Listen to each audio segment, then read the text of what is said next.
Welcome back to Asura's Wrath, where we see the intense battling of the last episode has charred Asura to the point of solidifying himself in stone, for apparently a few days, with the assumption that this girl has been coming here ever since the aftermath to pray for his awakening.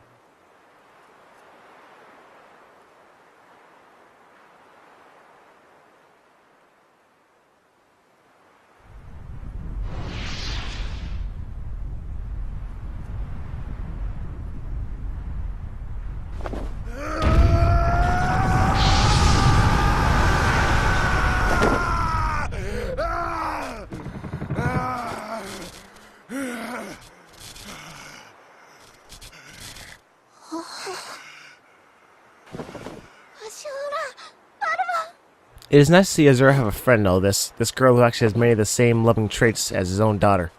She shows compassion towards Asura and legitimately wishes the best for her, as he saved a village, showing he wasn't like the other gods, and has proven to be an all-around nice dude. This relationship is even strengthened by her basically being the splitting image of Mithra, making Asura connect even more and quelling his rage.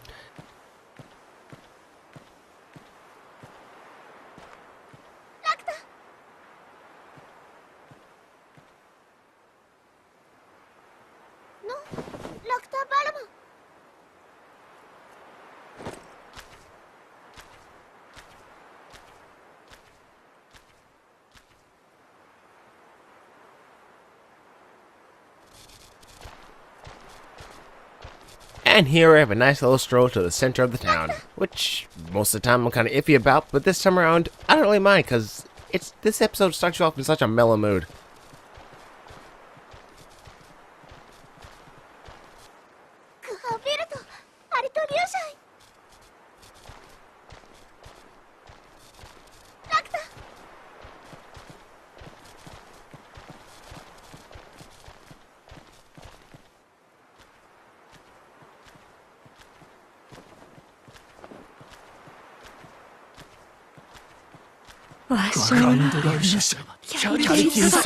Even after all that happened, they are still worshipping the seven deities. Seriously, this girl is like the only sane one in the whole village. I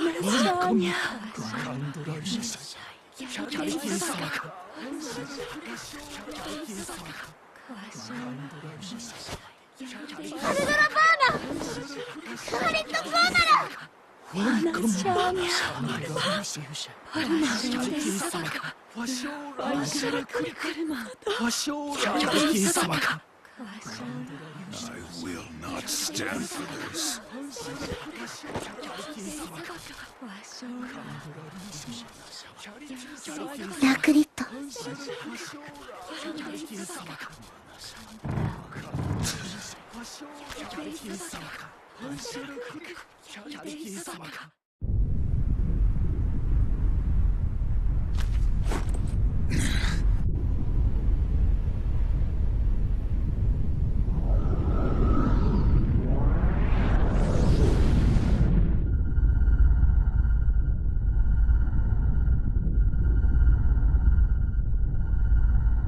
Asura has been detected!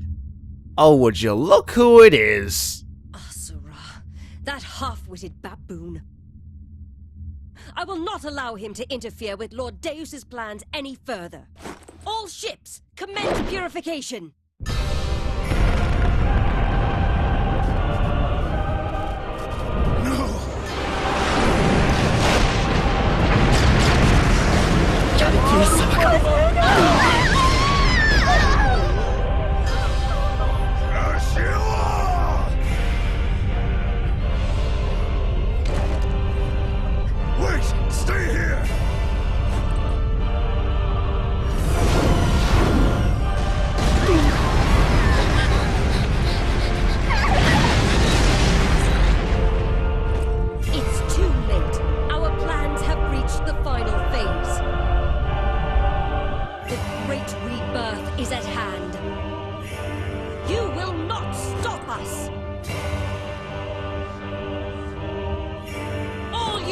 Destroy the village and Asura along with it!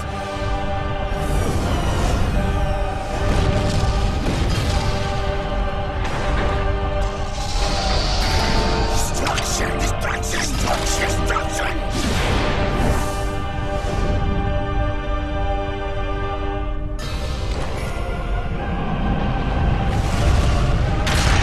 seriously think that these guards are gonna stand a chance when not just a few days ago, Asura decimated a good lot of the Goma with no arms?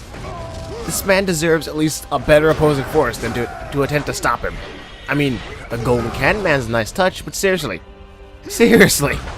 Both times I had no arms, I either fought Yasha, one of the 7 deities, to a standstill, sort of, and I decimated an army of Goma, which included a giant serpent-headed turtle beast thing, whatever.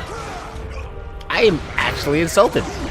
I mean, even though this game has the base opposition be a threat, realistically, in cutscenes, Asura would decimate everyone here. Even if I can't use my arms to range punch you. Why not just send an army of Golden Cannon Men? Is it expensive? Is there a running economy of soldiers up there? Because if there's not, then there's no excuse.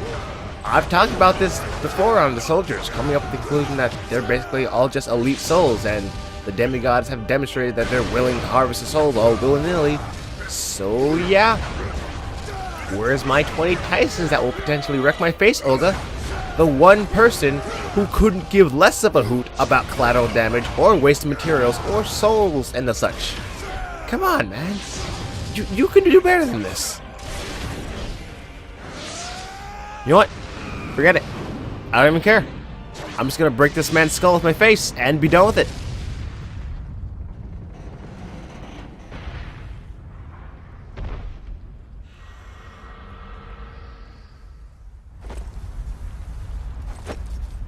I mean, just look at this. The countless lives taken, mercilessly slaughtered in the name of a greedy band of gods. Just makes me sick.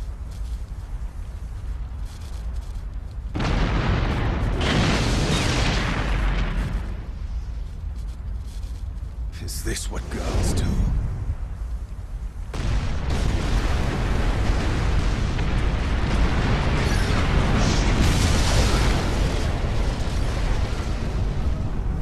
There is no need for gods that only take, for gods of death!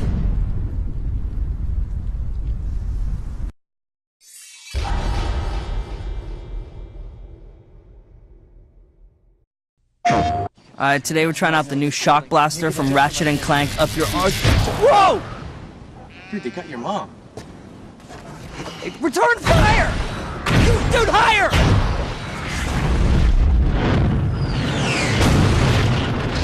Okay, it's on. It's on. It's on. Take it online.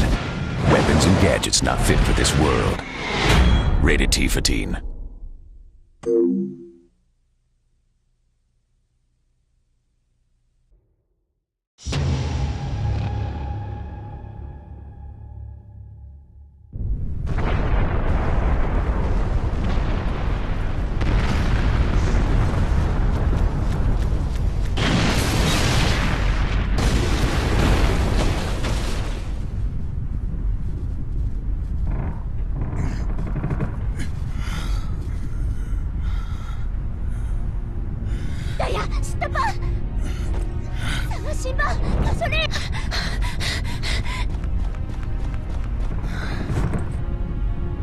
You were all right.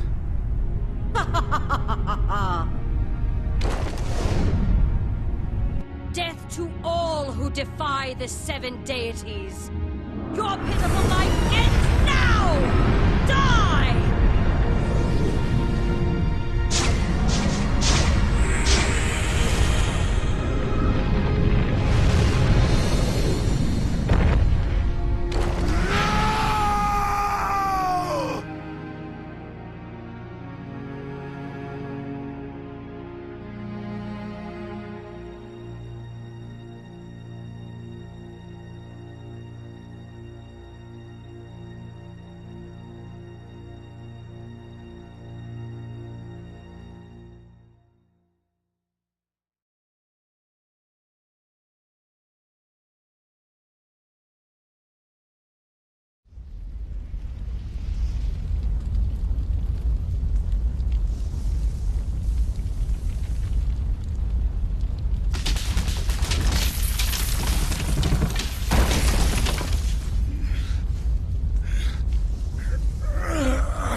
What was that?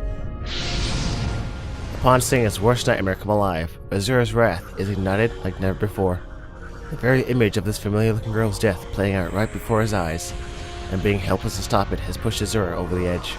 His rage scars his very body. His anger breaks the limit of his own powers. He's become what the demigods could never have planned for, a being of unimaginable wrath that rivals that of the great Viltra.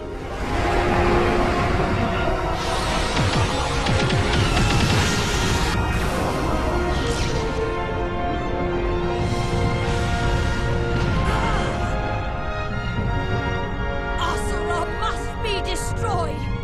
Purify him! Fire! Now when I got to this part of the game, I was speechless. Usually in games when you transform into such a big and powerful being, you're pumped up for an epic fight with rock and music, but not here. You are left to take in what happened while experiencing what the scene has turned Asura into, accompanied to very somber music to have you calm down and realize the current situation. This form isn't born of righteous motives, friendship, or anything of the sort. Asura's power here stems from his own sorrow, and you feel that in the pain he's going through, everything combined.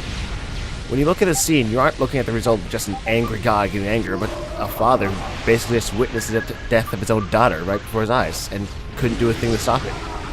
He's like this because his love of his daughter and his own mantra of rage are mixing, turning Asura into a being that runs basically on pure rage and nothing more.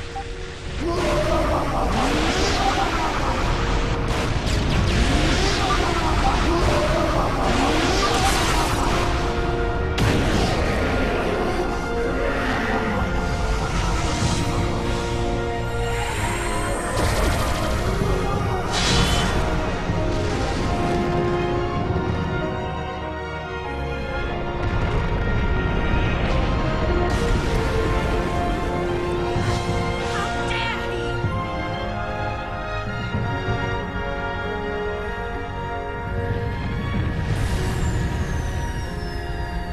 Keep firing!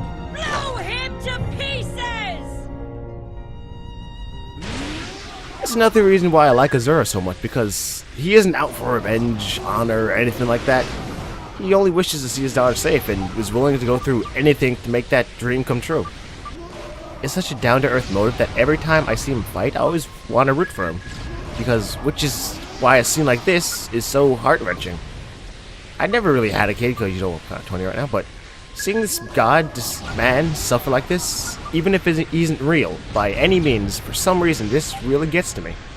Maybe because it's basically him literally being the only person in the game who acts like this. Basically a father in a god's body. That it appeals to my creative side that movies or shows don't really do for me, which is why this as a game is perfect as you travel with Asura, experience the world through him, seeing his thoughts, knowing his motives, and since you've been with him throughout the whole game. And then when you get to this part, you watch as such a wrathful being has been forced to suffer the ultimate punishment unjustly.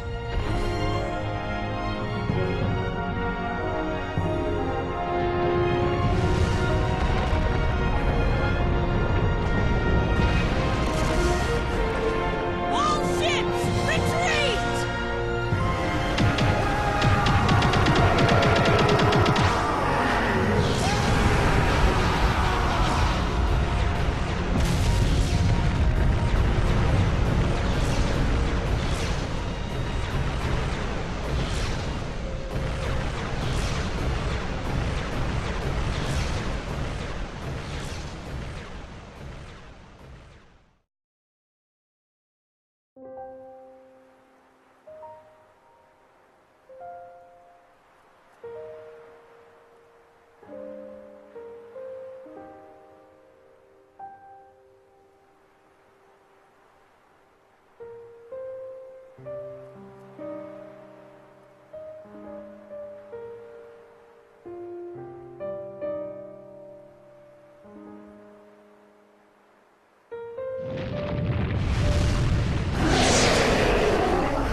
With a golden armada retreating to the horizon, Asura is left to writhe in pain with no outlet to release his fury.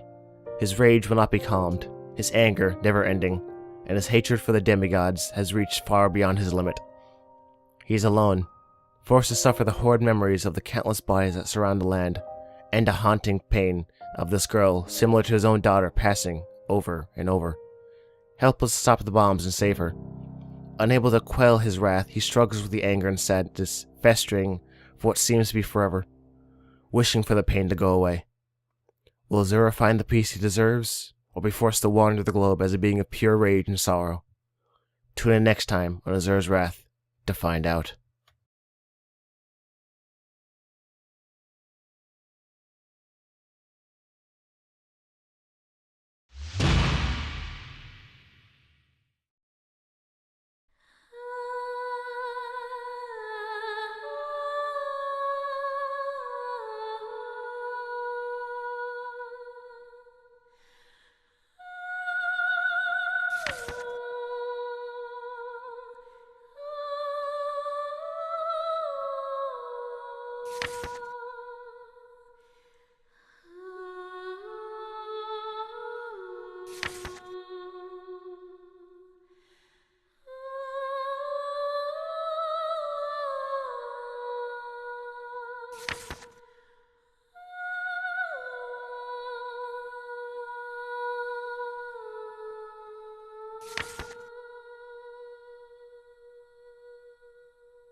Overwhelming power surging through him, Asura becomes strong enough to rival the Brahmastra.